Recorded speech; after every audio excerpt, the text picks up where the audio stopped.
Most people think they live in the real world, a world made of objects, space, time, and matter, a world that exists independently of their mind. But modern science has a problem.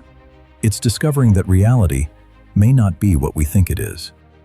And consciousness, the very thing you're using right now, might not be a product of the brain, but the thing that creates everything else.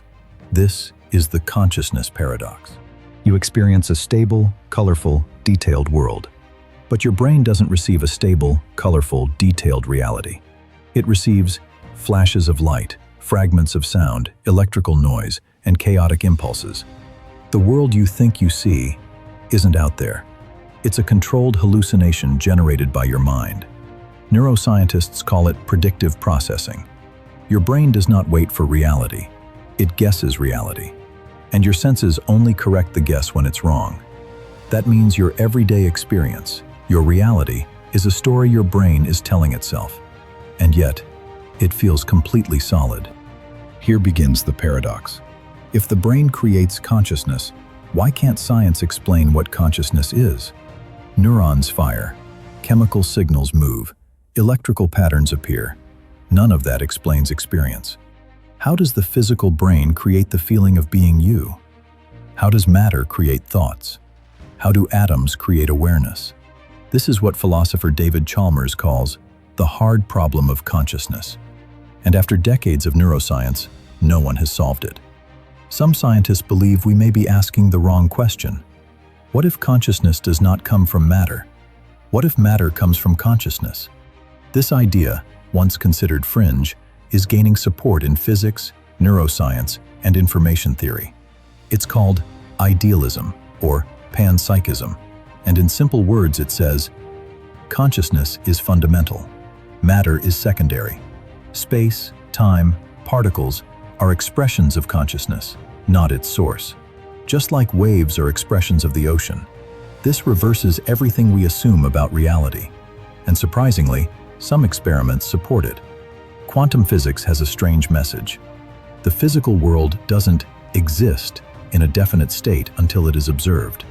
The famous double-slit experiment shows that particles behave like waves of probability until a conscious observer measures them.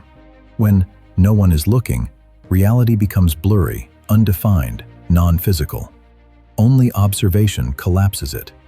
This does not prove consciousness creates reality, but it does raise a question. Why does reality depend so much on observation? And what is observation, if not a form of consciousness? Even Einstein struggled with this. He once said, "Reality is merely an illusion, albeit a very persistent one." Another theory suggests that the brain does not produce consciousness. Instead, it filters it. Like a radio doesn't create the music, it only tunes into a frequency that already exists. According to this model, consciousness is everywhere.